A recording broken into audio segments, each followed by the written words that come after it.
Hey, all, Scott Horton here for Liberty.me, the great libertarian social network. They've got all the social media bells and whistles. Plus, you get your own publishing site, and there are classes, shows, books, and resources of all kinds. And I host 2 shows on Liberty.me. Eye on the Empire with Liberty.me's Chief Liberty Officer Jeffrey Tucker every other Tuesday, and The Future of Freedom with FFF founder and president Jacob Hornberger every Thursday night, both at 8 Eastern. When you sign up, add me as a friend on there. ScottHorton.Liberty.me. Be free. Liberty.me.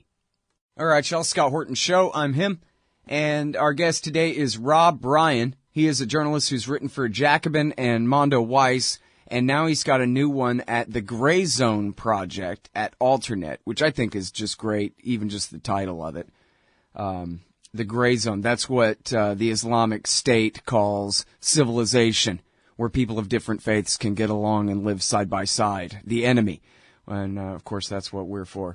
And great to see that that's a project that they're doing. And great to see this piece by Robert Bryan there at the Gray Zone Project. AIPAC Incognito. 3 days undercover at the Israel lobby's biggest policy conference. Really great piece. We'll be running it tomorrow on antiwar.com. Welcome back to the show, Robert. How are you doing? I'm good. Thanks for having me. Very happy to have you here. And, wow, interesting thing here. So you went undercover, is that right? Put on a nice blue suit and went and hung out at the American Israel Public Affairs Committee meeting for 3 days, huh? Yeah. So, a lot of people were trying to get, including people I knew, were trying to get press credentials, and apparently there's a very strict screening process. And, if you have a history like I do of writing from an anti-Zionist perspective, you most likely or almost certainly will not be granted press credentials. So I actually had a full-price ticket. I got, comments by alternate and went just kind of as, another attendee and dressed up in a suit and shaved and tried to blend in, look like a lobbyist or a college Republican or something like that. All right. And then, well, let's go ahead and start with how you start here. The American Israel Public Affairs Committee is a cult. Now, I've heard it called a lot of things from a lot of perspectives, but that's pretty strong language. Tell me what you mean. Yeah, well, I wanted to distinguish it from other lobbying groups and kind of talk about what makes it unique. And to me, there are these sort of anti-Semitic conspiracy theories about the protocols of the elders of Zion and, as I kind of jokingly refer to it, cabals of Jews in smoky back rooms pulling all the strings. And this is nothing like that. I mean, this is very much like, doing politics in America, whether it's the NRA or the tobacco lobby, these sort of big, private interests or special interests, lobbying Congress. But what made it cult-like to me was just sort of talking to the people there and realizing that, a lot of them aren't particularly religious. It's not about being Jewish. A lot of the people weren't Jewish at all. They were evangelicals. Pat Robertson's son spoke. They had a bishop speaking who actually, Max Blumenthal wrote something about this, had said that, Obama can't be the Antichrist because he's not Jewish, and the Antichrist has to be Jewish. So it had very little to do with Judaism, but it was sort of its own cult in that it demanded this unquestioning allegiance to Israel. Everything Israel does is good. Every act of aggression they commit is in self-defense, and it doesn't matter that, they have these apartheid policies or that they're enforcing a brutal occupation, illegal under international law, etc. All these things we know to be true. It was just like that, you were talking to someone who kind of had this glassy-eyed allegiance to Israel that nothing could break, basically. Well, now, so I'm not sure if that just describes partisanship or a kind of religious belief or, if it has to be as bad as a cult. But I see what you mean, where you're basically very impressed by their imperviousness to facts of, like, say, for example, the occupation. The Palestinians aren't just born hating Jews. They're born under the occupation of a foreign military. Right. And, another thing about being in a cult is you just sort of learn these things that you repeat and you adhere to these certain talking points, and that's what AIPAC is all about. They talk about how Israel is the lone democracy, how it's under attack, how Iran is going to bomb at any minute, even though that's obviously not true.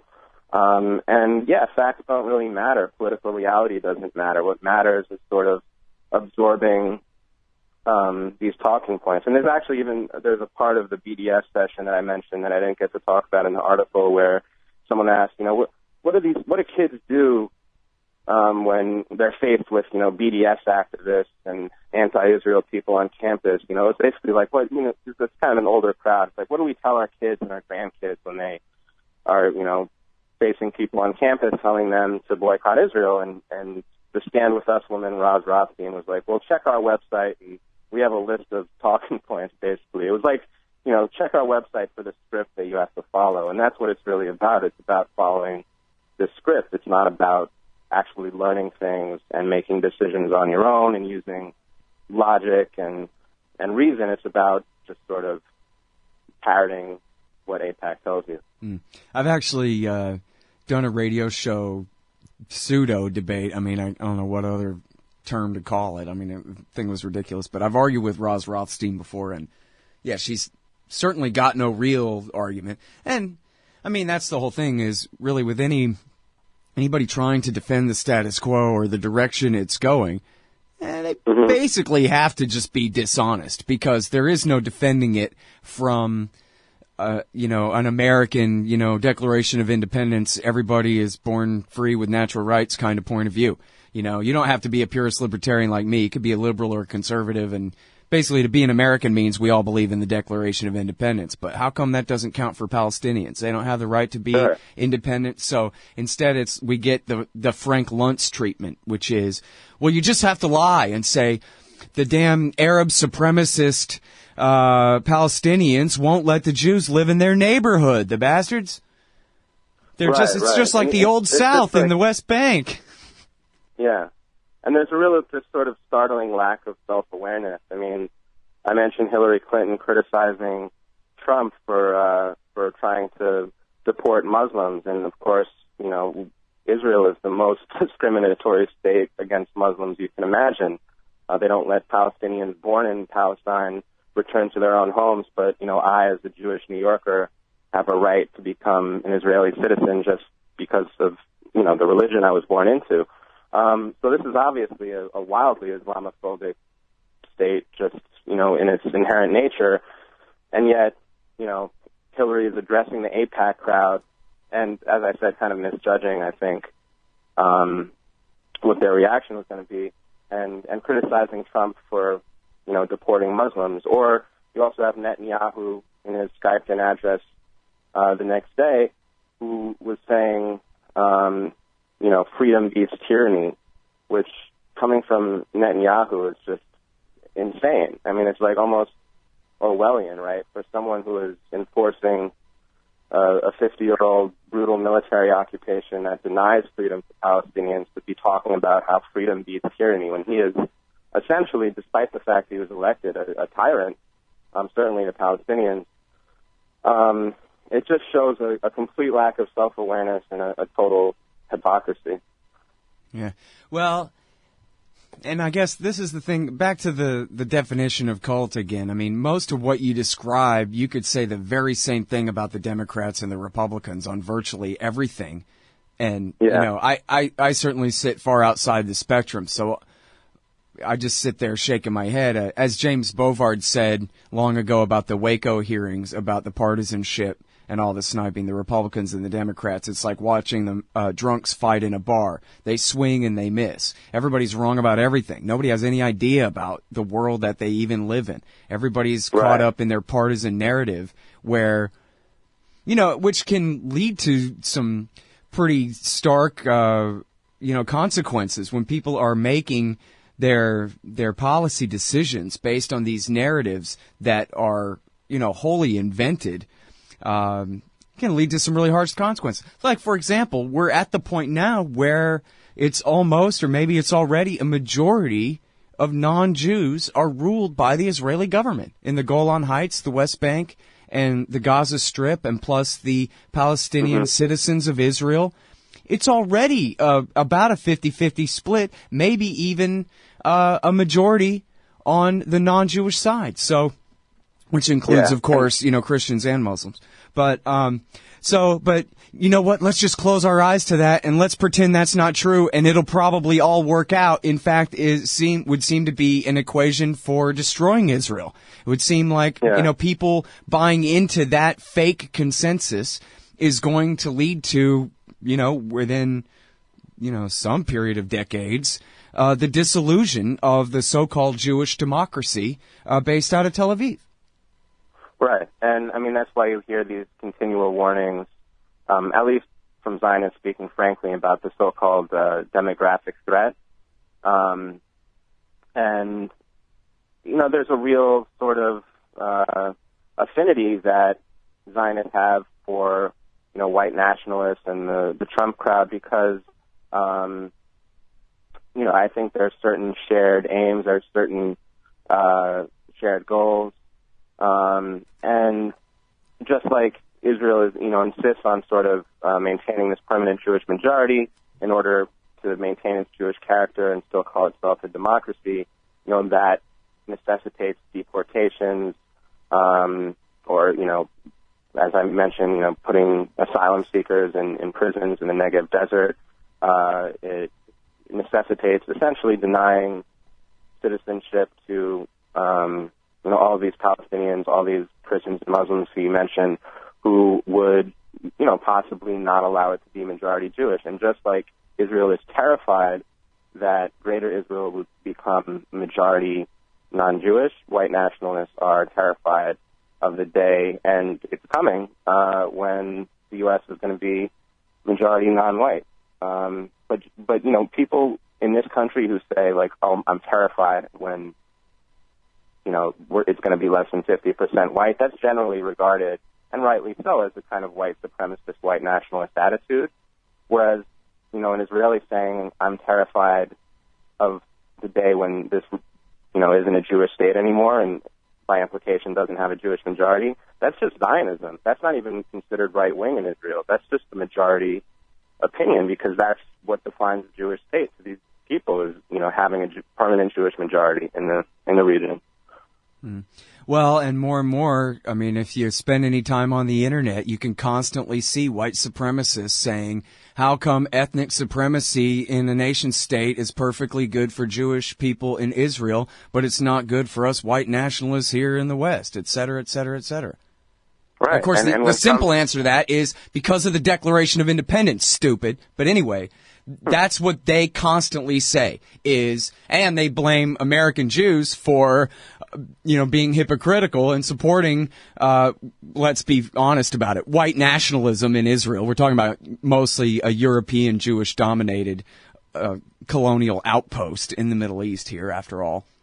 And white supremacy in Israel is the greatest argument that they have, for why that's how America ought to be, only for white Protestants, and never mind the hundreds of millions of others that already live here.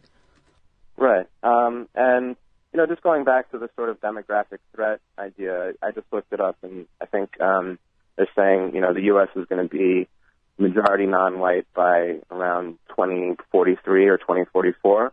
And, I think most people, as on one level, right, I'm white, so I'm part of the majority, but, as a Jew, that's a very small percentage of the American population. Even in New York City, where I live, it's still a relatively small portion of the population. But the idea of living in a multicultural, multi-ethnic democracy is that you provide equal rights for everybody, and then even if you're in a minority, you still have protection. So I think most white people in this country, I would hope, realize that even if they are going to become less than 50% of the population, it's not like they're going to, be wiped out. And that's the language that Israel always uses. It's like, as soon as it doesn't become a Jewish state, they refer to that as Israel being wiped off the map or Israel being wiped out. And what they're really there's this sort of weird conflation between, talking about being wiped out by Iran, which just isn't going to happen, or being wiped out by the demographic threat and not becoming a Jewish state anymore. And they're treated as kind of equally dangerous things, right? Both are going to lead to the destruction of Israel. But I think it's important to separate the two and say, well, on the one hand, the Iranian threat is this built-up thing, and I heard about that endlessly at this conference. And the other thing is that, what if it becomes a non-Jewish majority in Israel and you give everyone equal rights and it becomes a secular democracy? So what? That's a good thing. That's what we have here. You shouldn't want a secular democracy. You shouldn't want a Jewish state because you shouldn't want theocracy. If you believe in the separation of church and state, again, going back to comparing Declaration of Independence, et cetera, if you believe in the separation of church and state in the U.S., why can't you believe in that in Israel? And people, I heard people there criticizing Iran or Saudi Arabia for being religious states, and I'm saying you're here, supporting a religious state. Israel is a religious state. Mm-hmm. Well, and if thinking ahead, they're that terrified about living in a democracy and giving Palestinians and Druze and whoever equal rights, then, they could always just grant them independence and close down the settlements and let them have the West Bank. But it was interesting in your article, you talk about, the most prominent argument against that is, that's Samaria. Never mind anybody who actually lives there. Now we're going back, and never mind, Jewish refugees from the Holocaust needed a new homeland and so tough for the Arabs, or now we're going back 3,000 years to, mystical property rights, and so it doesn't matter if this is your olive tree grove or not. Right, which would be one thing if it was coming from this crazy religious zealot. But the guy who said that didn't even seem that religious. He was like just this suburbanite from California who was like, oh yeah, well that belongs to the Jews because it's Samaria. And the idea that you are basing property rights on a holy book from thousands of years ago. I mean, how is that substantially different from, ISIS saying that we have a right to these parts of Iraq and Syria because of the caliphate? Yeah, or Jerusalem for that matter, right? Yeah. I mean, it's just an absurd, or, someone from Greece saying that they have a right to Egypt because, of who lived there thousands of years ago. It doesn't make any sense. But people who consider themselves relatively, modern secular Jews will make these absurd arguments about Samaria and the ancient kingdoms and whatnot. Yeah, it was interesting. I read a piece by Yuri Avenery recently where he talked about how, and Yuri Avenery was, I'm not sure if you're familiar, but for the audience anyway, he fought for the Irgun and fought for Israel in the War of 48 and has been a peacenik ever since and is a very old man now and always has a lot to say about the Zionist project. And he talked about how back then, basically they were all atheist communists. And it wasn't a Jewish thing as much as, in his words, it was a Hebrew project. It was a ethnic project, but it wasn't so much about, Abraham and the tablets and all this kind of thing. And it really, according to him, it didn't really become, that didn't really become part of the narrative very much until after the war in 1967. And then now that we occupy the West Bank, now we got to dress it up in a religious excuse because or else, we got to justify how we're going to maintain this occupation over all these people. So now all of a sudden, the politicians, I guess, he says, gave more credence to the narratives about Judea and Samaria and all this land belongs to us because of the Bible and all that. Whereas that hadn't been as much a part of the narrative before. No, it always kind of changes, and there is a lot of, friction between different elements in Israel, even if there is a general consensus about their rights. So everyone has a different, idea of why they have a right to the land, right? One group of people might say, well, it's because of the Holocaust, and we needed this safe, protected area, which of course didn't turn out to be safe at all because, colonizers tend to be the object of violence from the colonized people. But, then there's the other argument, that there's some ancient religious justification for it. There are people who, believe in it along more secular lines. So there are all kinds of different reasons people believe these things, but the general consensus is that, Israel, and that includes, greater Israel, occupied territories, all of it belongs to the Jews, essentially.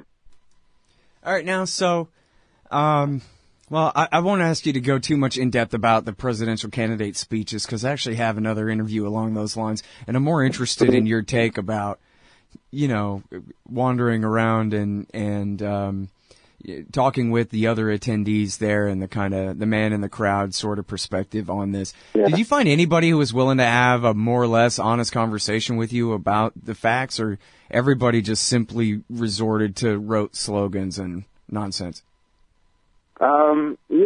I say at one point when I finally pushed back a little on the last day, I was like, it's my last day, I can say whatever I want. And that's when I talk about, asking the person if Palestinians living under occupation are free, and he tells me to ask my local AIPAC representative, which I thought was a hilarious response. And I said it was, it's like pouring water on the head of a robot. And there's actually, Max did a video report where he's asking his attendees just to merely even acknowledge the existence of Palestinians. Do Palestinians exist? And they won't answer him. And it's crazy because that's the point where, they'll give you an honest answer about which candidates they're supporting. I actually found that people were pretty open in talking to me and saying, but it was all just, who's the strongest? Who's the most pro-Israel? Who's going to cater to Israel the most? So it's this constant talk of strength. Who's going to be the strong protector? And there wasn't really much talk of, specific political things. It was all very vague. Mm-hmm. Yeah, well, and you talked before about how, the support for Trump because of his comments, and boy, he get huge ovations and all that kind of thing. That can really be counterproductive when it comes to promoting the kind of intolerance that he promotes. Again, from their perspective, for whatever insane reason or poorly thought out reason, that's good for Israel, but don't think you could get many American Jews to agree that that's the kind of intolerance we want here, Yeah. I mean, it's just, the word fascism gets used a lot with Trump, and you can argue all day about the ways it applies and doesn't apply.